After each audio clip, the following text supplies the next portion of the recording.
않습니까?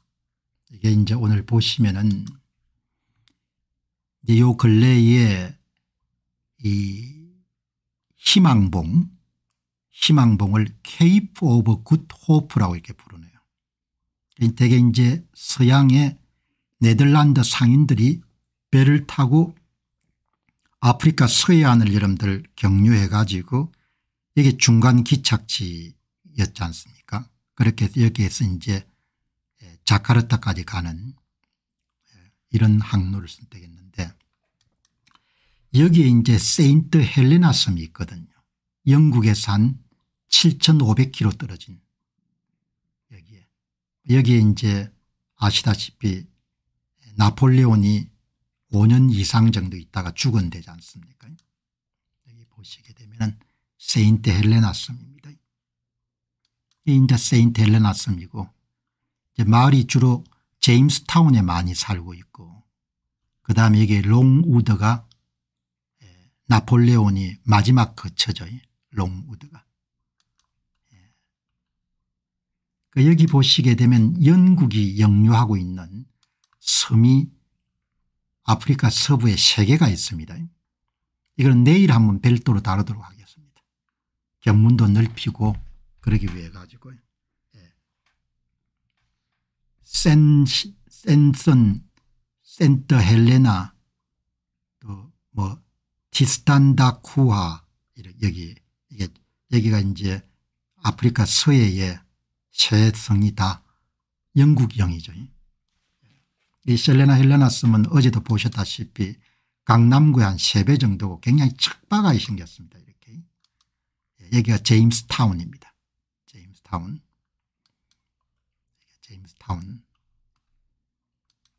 이게 다 이제 화산석들이죠. 이렇게 지금 돼 있는데 이제 아프리카 앙골라에 1950km 브라질 동부 해안에 3000km 나폴레온이 출발했던 영국 플리머스에 7800km 나폴레온이 5년 7개월간 살다가 여러분들 죽은 데가 세인트 헬레나 섬이죠. 그리고 이제 이 지역은 영국령이지만 프랑스 정부가 구입했습니다. 자기 왕이 살다 갔으니까. 초기에 여러분들 잠시 머물렀던 블리어 파빌론 그다음에 5년 이상 머물렀던 롱우드 하우스 그다음 나폴레온이 프랑스로 여러분들 유해가 가기 전에 한 19년 이상 있었던 묘 이거는 이제 프랑스가 구입해 가지고 관리를 하고 있죠. 여기 보시게 되면 워터루 전쟁 패배해 가지고 세인트 헬레나에 도착한 다음에 롱우드 하우스에서 죽었죠.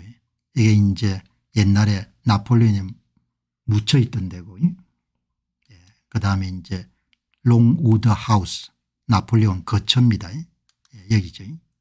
여기입니다. 프랑스가 이게 다 구매해 가지고 영국한테 구매가 관리를 직접 하고 있는 겁니다. 자, 여러분 이제 제가 오늘 한 번 더 다루는 것은 여기가 이제 네덜란드도 굉장히 중요하게 이겼을 거란 말입니다. 그 영유권 분쟁이 있었을 것 같다는 생각이 드는 거죠. 한번 찾아봤습니다. 찾아보니까 여기에 이제 영유권을 네덜란드가 주장을 했는데 왜냐하면 네덜란드가 여러분들 초기에 영국보다 일찍이 남아프리카 항로를 개발했기 때문에 이걸 놓칠 수가 없지 않습니까? 놓칠 수가 없었는데 이제 1600 몇 년입니까? 이때 이제 1652년도에 케이프타운에 식민지를 개척하는 데 성공했기 때문에 1633년에 세인트 헬레나 섬이 우리 땅이다 이렇게 주장했는데 1652년에 케이프 식민지를 개척하는 데 성공했으니까 그다음에는 뭐 크게 이렇게 영유권 주장을 하지 않습니다. 그래서 이제 1659년 영국의 동인도 회사가 세인트 헬레나에서 시료 지배를 시작하는 거죠. 제임스타운을 건설하고 실질적인 영국 지배가 시작됩니다. 그래서 지금까지 이제 영국 땅인 거죠. 세인트 헬레나 섬이. 그런데 영국 땅인데 그럼 여기에 프랑스기가 왜 있냐. 이곳은 이제 자기 왕과 관련된 거기 때문에 영국 정부 양해를 얻어가지고 구매를 한 겁니다. 사가지고 자기 왕이 마지막에 있었던 데는 자기들이 관리하겠다. 그리고 전체 땅은 1659년부터 영국이 이제 지배를 영국 동인도 회사가 지배를 하는 그런 된 겁니다. 여기가 여러분 역사가 참 오래 깊기 때문에 1633년에 네덜란드 동인도 회사가 영유권을 주장하는데 앞에서 말씀드린 대로 봤지 1652년에 당시에 33세 청년이었던 네덜란드 동인도 회사의 직원이었던 얀 반 리베크가 케이프 식민지를 건설하는 데 성공해 가지고 이 시점부터 세인트 헬레나 섬에 대한 그런 관심이 네덜란드가 멀어져 버린 거죠. 그렇지만 이제 또 영토 야심이 있어 가지고 한 번 또 침략합니다. 1673년 1월 달에 네덜란드 함대가 세인트 헬레나 섬을 기습 점령하고 일시적으로 지배를 했지만 4개월 후에 영국 해군과 동인도 회사가 섬을 재탄환해 가지고 그러니까 전략적으로 이 지역이 굉장히 중요한 겁니다. 이 지역이 여기가 세인트 헬레나 섬이. 그래서 오늘 방송을 여러분들 다루는 이유는 여기가 대항해 시대 때 엄청나게 중요한 전략적 요충지가 세인트 헬레나 섬하고 그다음에 케이프 식민지인 거죠. 지금의 케이프타운. 이제 그때는 이제 뭐 케이프타운은 이미 몇 번 다루었기 때문에 오늘은 세인트 헬레나 섬을 조금 더 다룹니다. 자, 이렇게 보시면은 인류 역사에서 엄청나게 화려했던 시기가 대항해 시대지 않습니까? Age of Discovery. 포르투갈의 리스본에 전 세계 똑똑한 인재들이 다 모인 겁니다. 유대인들부터 시작해서 다 한 몫을 잡기 위해 가지고 특히 유대인들이 기여를 많이 했죠. 천체 관측이라든지 지도 제작이라든지 이런 사람들이 지금의 포르투갈 리스본에 다 모인 겁니다. 한 시대를 보게 되면은 그 시대의 사람들이 으쌰 한번 해보자 도전해보자 이런 분위기가 만개해들 때 그 나라가 여러분들 번성하는 거죠. 한국 사회에서는 1960년 70년 80년대가 여러분 가장 꽃이 많이 폈던 데인 거죠. 한번 해보자 도전하자 미국 시장 개척하자 이런 거가 그죠? 대항해 시대가 열리는 겁니다. 이때의 주역들이 지금의 포르투갈 스페인 화란 영국 프랑스가 각축을 벌리는 거죠. 대항해 시대 15세기 초에 17세기 중엽이고 초기에는 포르투갈하고 이름 스페인이 앞섰고 그다음에는 네덜란드하고 영국하고 프랑스와 여러분들 각축을 벌리다가 결국은 영국이 다 지배하는 그런 상황이 된 거죠. 1415년부터 시작해 1650년 1415년에 포르투갈의 세우타 정복도는 1492년 콜럼버스의 신대륙 도달을 대항해 시대의 시작점으로 보는 거죠. 여러분 이렇게 쫙 큰 시대를 보니까 얼마나 여러분들 대단합니까? 대항해 시대. 이런 분위기가 형성돼야 잘 살 수 있는 겁니다. 갖고 있는 것을 어떻게 나눠 먹을까 그렇게 하면 쪼그라들 수밖에 없는 거죠. 이제 대항해 시대의 주요 국가별 전성기는 우리가 봤던 화라는 1600년부터 한 1700년 정도네요. 여기서 이제 남아프리카 공화국을 식민지를 건설할 때가 1652년이니까 화란이 그다음에 영국이 1588년부터 1800년까지고 그다음 그 앞에는 이제 포르투갈하고 스페인 뭐 바스코 다가마라든지 이런 사람들이 포르투갈은 아프리카 해안 탐험, 앙골라, 모잠비크, 그다음에 인도 항로를 개척했죠. 그래 포르투갈의 이런 식민 도시가 고야지 않습니까? 고야. 그다음에 스페인은 이제 남아메리카 대륙을 방해했고,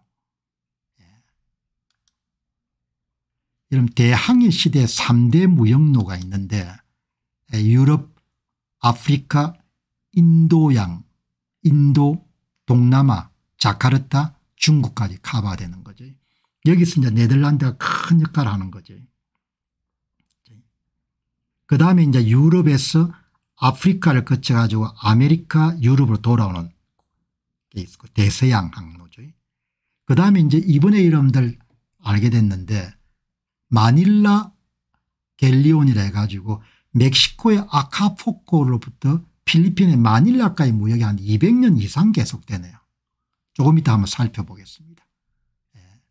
이 개척자들, 탐험가들, 모험가들이 인류 역사를 만든 거죠.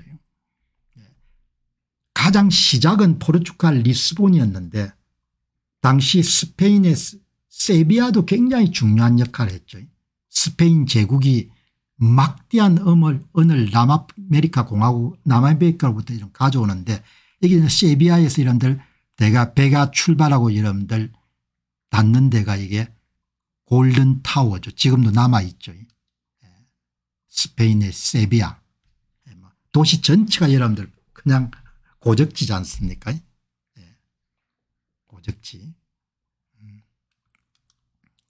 이 대항해 시대 가장 중요한 무역로가 유럽, 아프리카 서해안, 그다음에 케이프타운, 그다음에 인도 고야 혹은 동남아시아 자카르타, 그다음에 중국의 마카오, 이 라인이죠. 이 라인. 이게 여러분들 가장 중요한, 여기 출발해 가지고 여러분들 서해안을 경유해 가지고 고야로 가거나 자카르타로 가거나 바타비아, 자카르타죠. 여기서 이제 세인트 헬레나가 중간 기착지로 굉장히 중요한 역할을 한 겁니다. 케이프타운도 중요한 역할을 했고. 오늘 여러분들 방송 준비하다가 대항해 시대를 다 아시지만 한번 정리해 볼 필요가 있겠다 생각이 들었습니다. 이 주로 이제 그 당시 수요가 많았던 이런 후추, 계피 이런 걸 되게 수입했지 않습니까? 이때 이름 타고 간 배가 이게 이제 스페인 사람들은 갤리언이라는 배를 탄 거죠. 이렇게 범선 갤리언. 배가 큰 배입니다. 한 100명 이상 정도 여러분들 이 갤리언이고, 그다음에 이제 포르투갈이 여러분들 사용했던 배는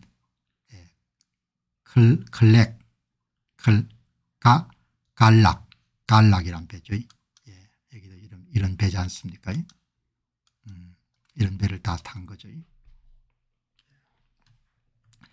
자, 여기 이제 보시게 되면은 이 보시죠. 이게 이제 대항해 시대에 여기 이제 포르투갈의 리스본으로 출발하거나 스페인의 세비야로부터 출발해 가지고 서해안을 거쳐 가지고 여러분 되게 이 항로 자카르타까지 인디아의 서부인 고야까지 항해하는 이 라인, 여기서 여러분들 여기에 세인트 헬레나 섬이 중요한 역할을 한 거죠. 그다음에 콜럼부스가 아메리카 대륙을 여러 번 방문했네요. 1차 여행이 1492년, 2차 여행이 1493년, 3차 여러분들 탐험이 1504년, 4차 탐험이 1502년 1504년 4번이나 여러분들 아메리카 대륙을 찾았네요. 콜럼부스가. 그다음에 이제 여기 이제 보시게 되면은 이건 아마 마젤란 항로일 겁니다. 마젤란 항로. 마젤란이 여러분들 배를 타고 이렇게 대서양을 거쳐 가지고 태평양을 거쳐 가지고 마닐라까지 간 거죠. 그다음 마닐라에 거치지 않고 마닐라에서 인도양을 거쳐 가지고 본국으로 이렇게 돌아온 거죠. 어마어마한 겁니다. 여러분들 그러니까 이 반도에 갇혀 가지고 뭡니까 네가 올리 내가 올리 얼마나 한심한 겁니까. 세상이 이렇게 넓은 겁니다. 이 보시면은 또 다른 게 보시면은 이게 아마 이제 붉은색 이 푸른색 이게 아마 마젤란 항로네요. 마젤란이 에스파니아 스페인을 출발해 가지고 이렇게 남아메리카의 동부 해안을 거쳐 가지고 아르헨티나의 가장 최남단을 거쳐서 마닐라까지 간 거죠. 마닐라까지. 그다음 마닐라를 출발해서 인도양 아프리카를 거쳐 가지고 다시 대서양을 진입해 가지고 돌아온 거죠. 여기 이제 콜럼부스가 있고 드레이크라는 인물도 있네요. 여러분 여기서 이제 참 흥미로운 것은 멕시코하고 이런 필리핀 사이에 태평양을 건너는 그런 무역이 250년간 계속됐네요. 그거는 제가 처음 알았습니다. 방송 준비하는 이런 즐거움이라는 게 새로 알게 되는 겁니다. 마닐라 갤리온. 멕시코의 아카풀코에서 필리핀 마닐라까지 250년이나 여러분들 무역이 있었던 겁니다. 무역이. 엄청나지 않습니까 무역이. 이런 갤리온을 타고 이런 갤리온을 타고 스페인 사람들이 멕시코 이런 도시하고 마닐라를 왔다 갔다 하는 무역을 250년간 계속한 겁니다. 엄청난 일이지 않습니까? 그러니까 어마어마한 일들이 있었던 거죠. 그거를 학술적으로 마닐라 갤리온이라고 이렇게 표현하네요. 마닐라 갤리온이라고 이렇게 표현하네요. 마닐라 갤리온. 1565년부터 1815년까지 이 무역이 계속 이루어졌던 겁니다. 그럼 1815년이라는 것은 전기선이 등장하기 전에 스팀보트가 등장하기 전에 범선을 타고 이렇게 무역이 있었던 겁니다. 이 이름 한번 보시기 바랍니다. 우리가 시야를 좀 넓히자고요. 이 보시기 바랍니다. 멕시코의 아카풀코에서 마닐라까지 교역을 한 겁니다. 범선을 타고. 야, 대단하죠. 여기가 세비야입니다. 세비야. 에스파니아 스페인의 이름 수도였죠. 그리고 이제 이 사람들이 아마 마닐라 갤리온이라는 사람들이 아마 파나마나 리마까지 다 이렇게 카바를 한 모양인데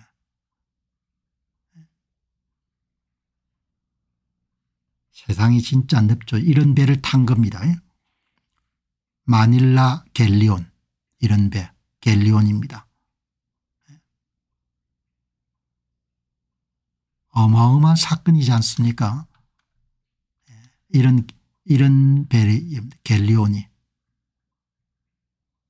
와인도 갖고 가고 와인은 괴혈병을 막는 데 필수적이니까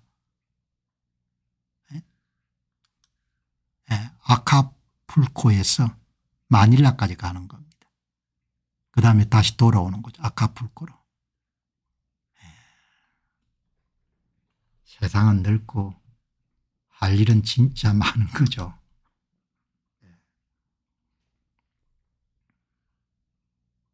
대항해 시대 여러분들 테이프를 끄는 사람이 우리한테는 별로 익숙하지 않는데 바토로뮤 디아스라는 사람이네요. 포르투갈 사람입니다. 이 사람이 아프리카의 서해 항로를 개척한 사람입니다. 1487년부터 88년까지 포르투갈의 수도 리스본을 출발해 가지고 가장 최초의 대항해 시대에 아프리카의 서해 항로를 개발한 겁니다. 주로 이제 연안을 따라서 갔네요. 대양을 항해한 게 아니고. 이분이 이제 처음이고 그다음에 가장 초기에 이름 주도했던 것이 포르투갈 사람이지 않습니까?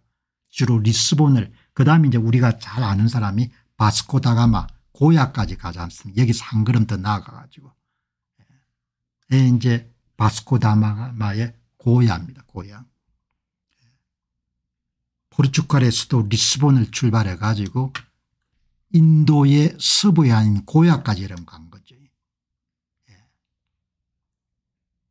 이렇게 여러분들이 이렇게 가가지고 보이지 투 인디아 인디아로 가는 길 그다음에 케이프 오브 굿 호프 그러니까 1652년도에 얀반 리베크가 네덜란드 동인대 회사로서 케이프 식민지를 개척하기 전에 이미 바스코 다가마가 1497년도에 희망봉을 경유한 겁니다. 희망봉을 경유해 가지고 아프리카 동해안을 여러분들 따라 가지고 인도의 고야까지 간 겁니다. 이게 고야가 1496년 5월이네요. 1496년 5월에 고야에 도착한 다음에 1498년도 8월 달에 고야를 출발해 가지고 인도양을 거쳐서 아프리카의 동해안을 거쳐 가지고 여러분들 동해안을 거쳐서 아프리카 서해안을 거쳐 가지고 돌아온 겁니다.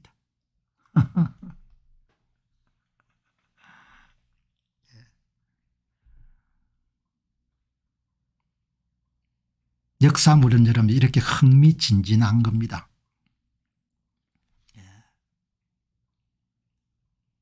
리스본 포르투갈의 1497년도 7월 달에 그런 항로가 시작이 됐네요. 그다음에 1499년도에 9월 달에 돌아왔네요. 바스코 다가마 우리 역사 속에 잠시 배웠죠. 다 이름은 들어본 분이지만 한 번 더 이름들 지켜보도록 그렇게 하겠습니다. 그다음에 이제 이 사람이 이름 페르디난도 마젤란인 겁니다.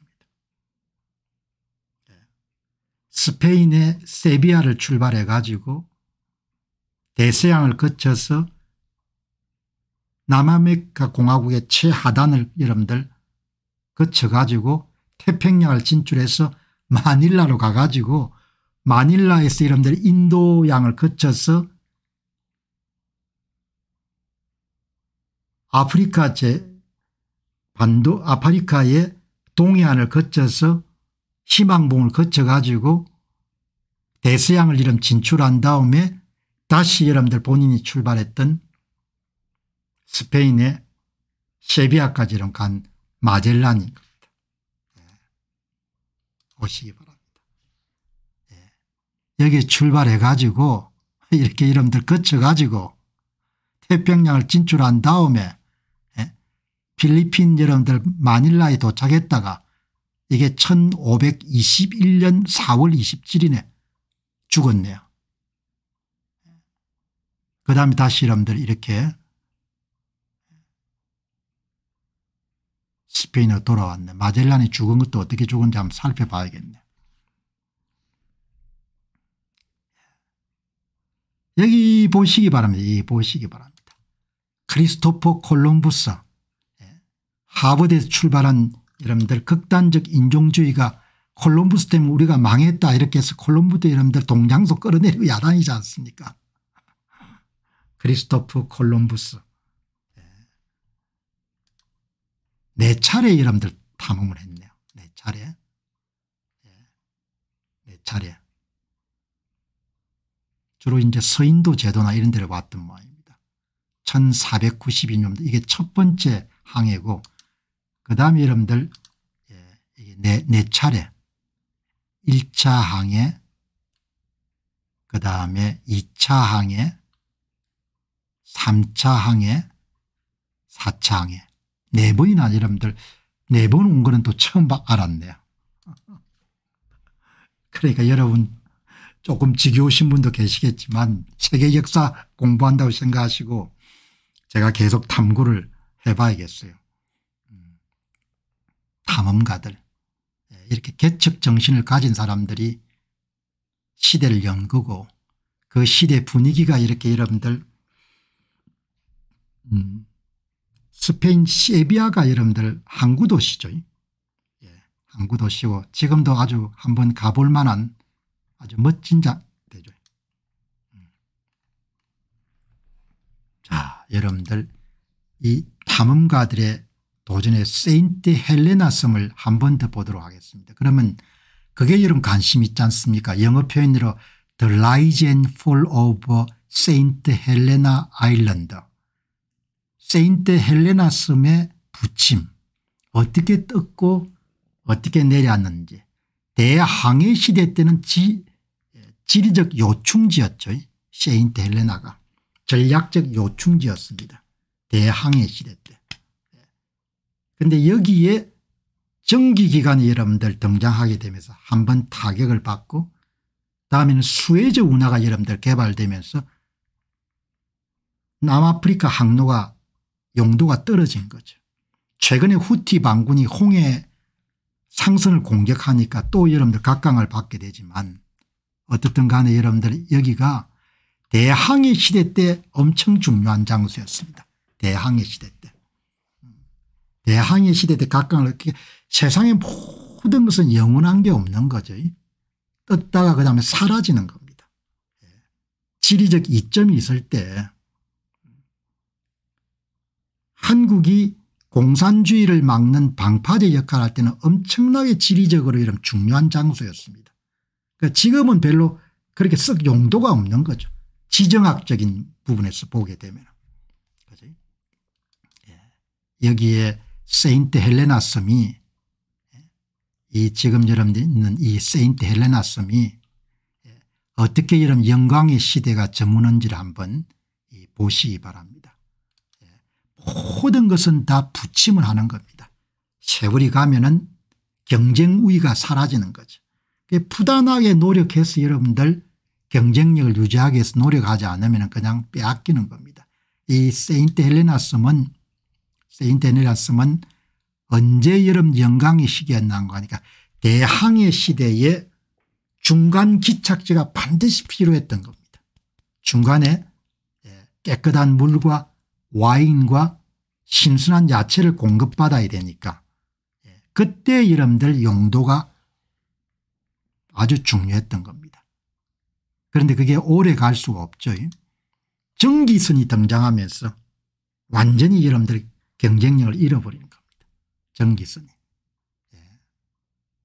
그러니까 중간 기착지로서 세인트 헬레나 섬은 엄청나게 중요한 장소였죠. 케이프타운이 중요한 거와 마찬가지로.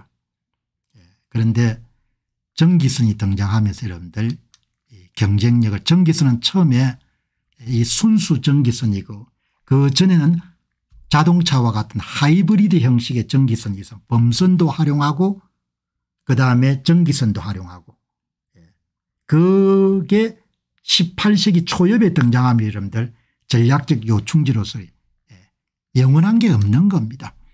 초기 시대 때는 1830년에 1850년대 전기선 스팀보트가 등장하면 여러분들 스팀보트는 중간에 기차가지 않더라도 훨씬 더 많이 가니까 그다음에 1869년도에 수에즈 운하가 뚫리면서 그냥 결정타를 맞은 겁니다.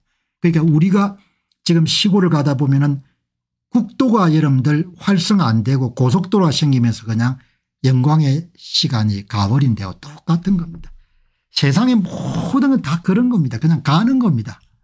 가는 거니까 물건을 잘 만들던 것이 엄청나게 중요한 시대에 일본이 떴고 한국이 떴는데 더 싸게 만들 수 있는 나라가 등장한 겁니다. 중국이 뜨고 그다음에 모한 제대 새로운 것을 여러분들 창조해야 되는 시대에 그냥 유럽이 처지는 겁니다.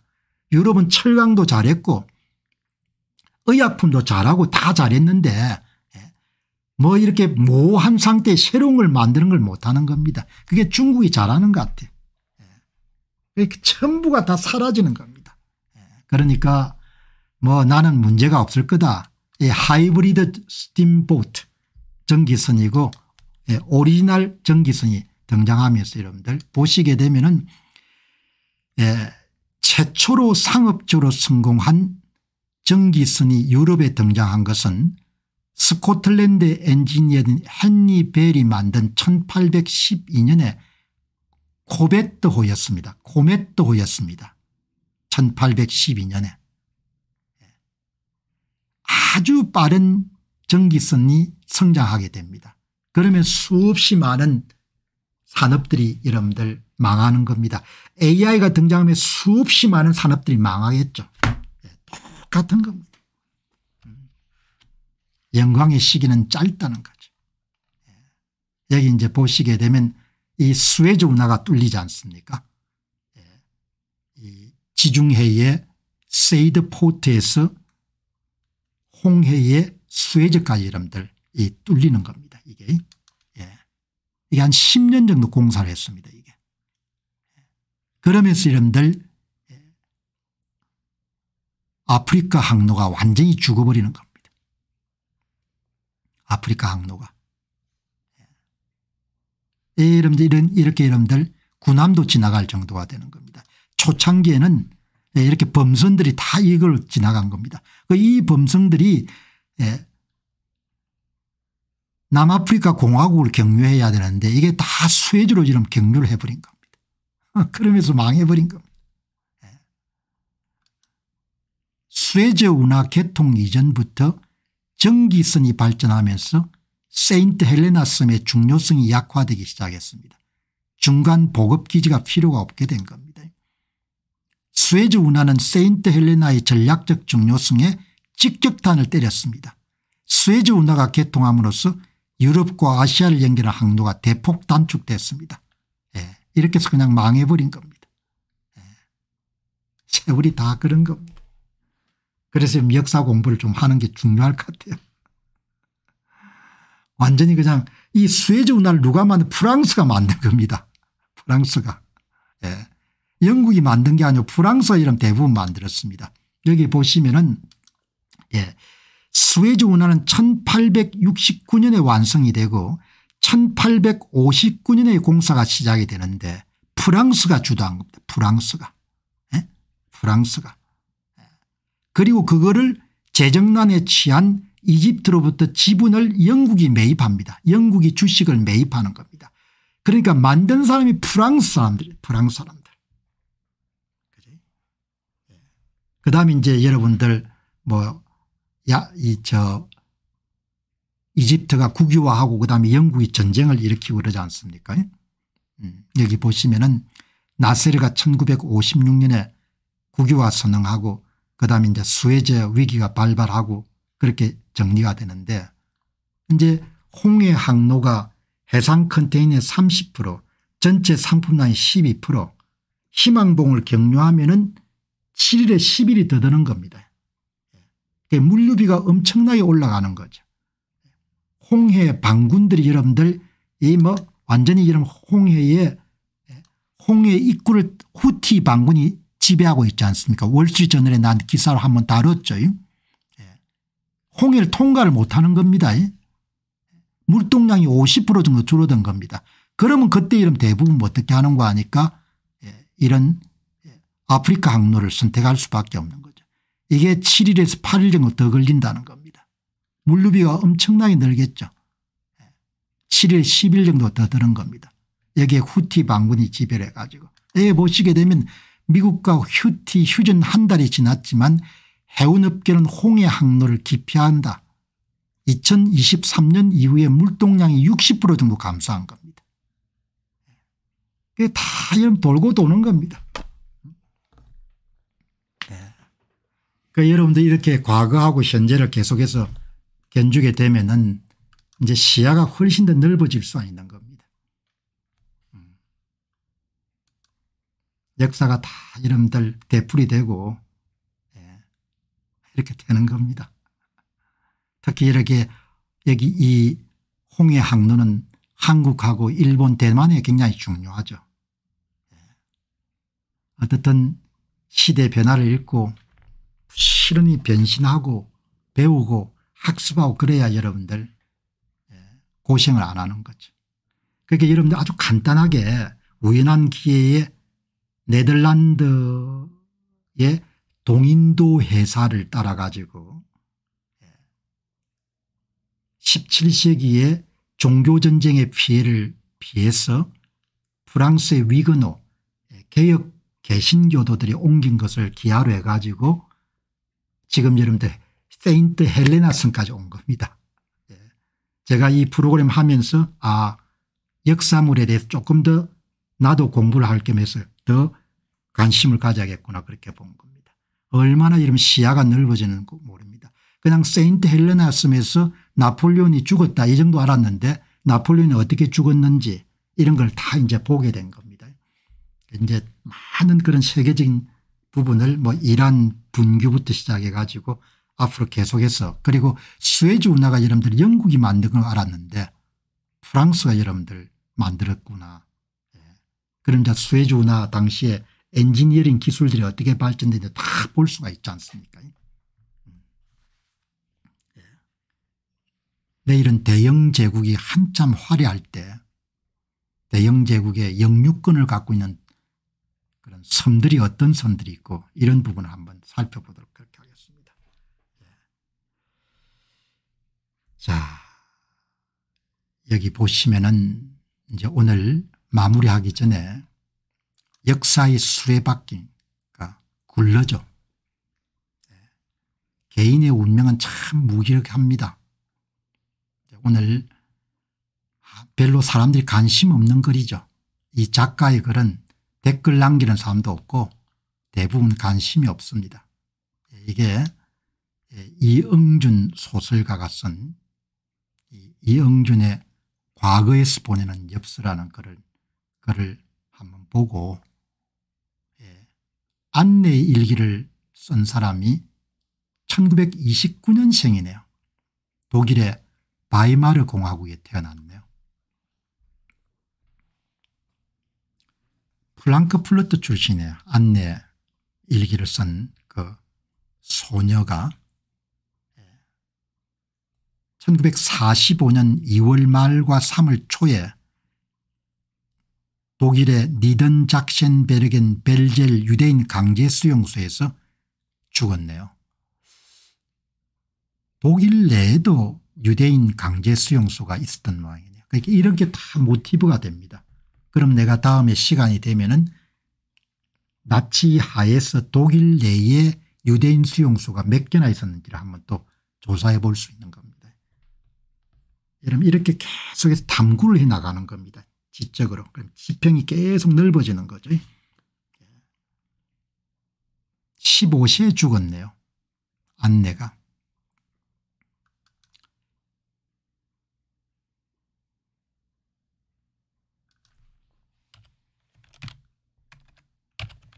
같은 땅 위에 있다고 해서 같은 국가에 사는 건 아니죠. 체제가 달라지게 되면 국가가 달라지고 그 체제가 국민에게는 운명이 되는 거죠. 이영준 작가 말씀입니다. 같은 땅덩어리에 있다 해가지고 같은 나라에 사는 건 아니죠.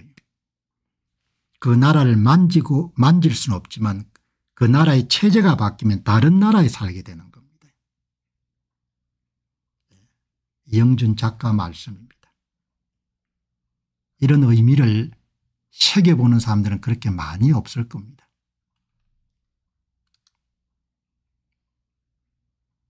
안내는 1933년까지는 바이마르 공화국의 시민이었고 이후로는 나치 독일 제3제국의 유대인이었다가 홀로코스트를 저지른 1941년부터는 나치가 국적을 박탈해서 무국격자가 됐다. 국가라는 것이 본래 그렇다. 같은 땅 위에 있다고 해서 같은 국가가 아니다.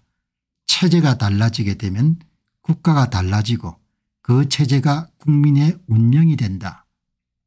여러분 이런 글을 쉽게 새겨보는 사람이 많겠습니까? 우리나라에. 별로 많지 않을 겁니다. 같은 땅 위에 있다가 이러면 같은 나라에 사는 게 아니라는 겁니다. 체제가 달라지게 되면 국가가 달라지고 그 체제가 국민에게 운명이 되는 겁니다. 이영준 소설가의 글은 항상 이렇게 여러분들 울림이 있는 겁니다. 아무도 이런 글에 여러분들 감동받고 그렇게 안 할 거예요. 그냥 씩 읽고 넘어갈 겁니다. 저는 가슴을 파고드는 겁니다. 작가가 여러분들 얼마나 하고 싶은 이야기를 이렇게 우회적으로 할까. 같은 땅 위에 있다고 해서 같은 국가가 아니다는 거죠. 체제가 바뀌게 되면 국가가 달라지고 그 바뀌진 체제가 국민에게는 운명이 된다는 겁니다.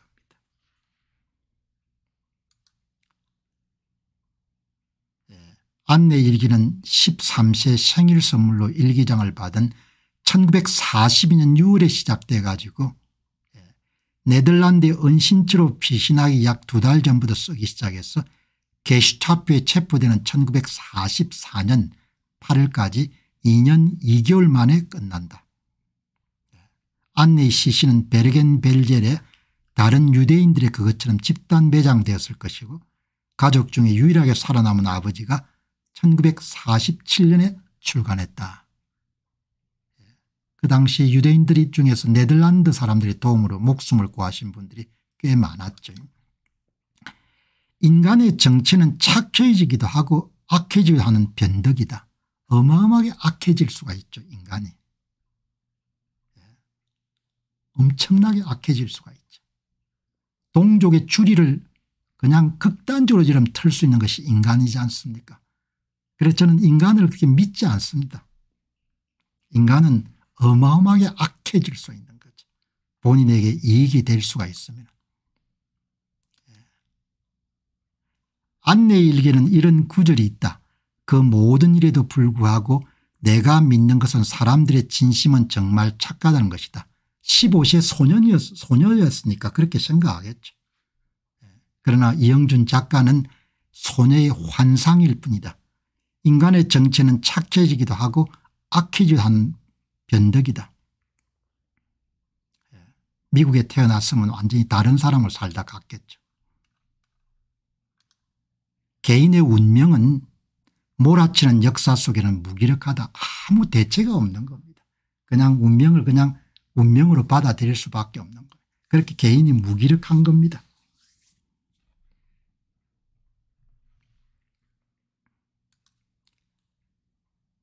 안내 같은 소녀는 지금 팔레스타인에도 있다. 안내는 유대인 강제 수용소 3군데를 거쳤는데 2번째가 아우슈비츠였다. 개인의 운명은 몰아치는 역사 속에 무기력하다. 예컨대 1582년생인 조선인은 10세 임진난을 시작으로 1592년, 정유절한 1597년, 정묘호란 1627년, 병자호란 1636년 54세까지 모두 다 겪었다. 만약 그가 재수가 없어서 살아남는다면 말이다. 나이가 들수록 운명을 믿게 되는 내가 싫기도 하고 차라리 편하기도 하다. 이렇게 이야기하지 않습니까? 제가 여러분들 오늘 이응준 작가분의 글을 보고 떠오른 단상이 이런 겁니다. 체제가 바뀌면 정말 많은 것들이 바뀝니다. 사람들은 애써 외면하겠지만 결국 자신의 문제로 그리고 아이들의 문제로 다가올 수밖에 없습니다. 벗어날 수가 없는 겁니다. 대다수 사람들은 불편한 진실과 마주할 수 있는 용기가 그다지 넉넉하지가 않습니다. 그래서 발등에 불이 떨어지기 이전까지 체념하거나 그냥 낙관하거나 그냥 외면하거나 이렇게 대하곤 합니다. 어떻게 선택을 하든지 간에 불편한 진실은 없어지지는 않죠. 눈을 감는다고 해서 있는 것이 없어질 수가 없고 외면한다고 해서 여러분들 있는 불편한 진실이 없어지는 것이 아니고 희망과 낙관을 여러분 갖고 산다고 해서 여러분들 존재하는 불편이 없어질 수가 없는 겁니다. 제가 이런 이영준 작가의 글을 읽고 떠오른 단상을 정리해 본 겁니다. 체제의 변화는 시간을 두고 체제 하에 놓인 모든 사람들의 거의 모든 것을 바꿔놓게 마련입니다. 체제의 변화는 시간을 두고 체제 하에 놓여 있는 사람들의 거의 모든 것을 바꿔놓고 맙니다. 체제가 바뀌게 되면은 사람들은 역사 속에서 만나는 익숙한 장면들, 즉 탈출하거나 충성하거나 지향한 세 가지 가운데 하나를 선택합니다. 대부분은 체념과 충성으로 그냥 받아들이면서 살아가게 됩니다. 체제가 바뀌는 물꼬가 트이고 나면은 체제 변화의 관성이 강력하기 때문에 그것을 원래 모습으로 복귀시키는 일은 아주 고통스럽고 힘든 일이 됩니다. 대다수 사람들이 희망적인 소망을 말하더라도 말입니다. 관성은 정말 질기고 강하기 때문입니다. 그렇게 오랜 세월이 흘러가다 보면은 언제 우리가 다른 체제하에 살았던가라는 생각을 하게 됩니다.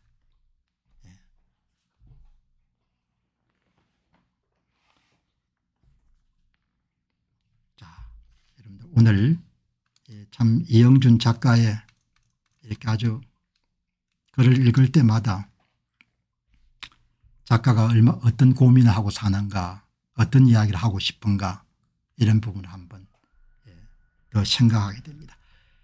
자, 여러분 오늘 방송 마무리하고 또 내일 새 시간 새 주제 준비해서 여러분 찾아뵙도록 하겠습니다. 고맙습니다.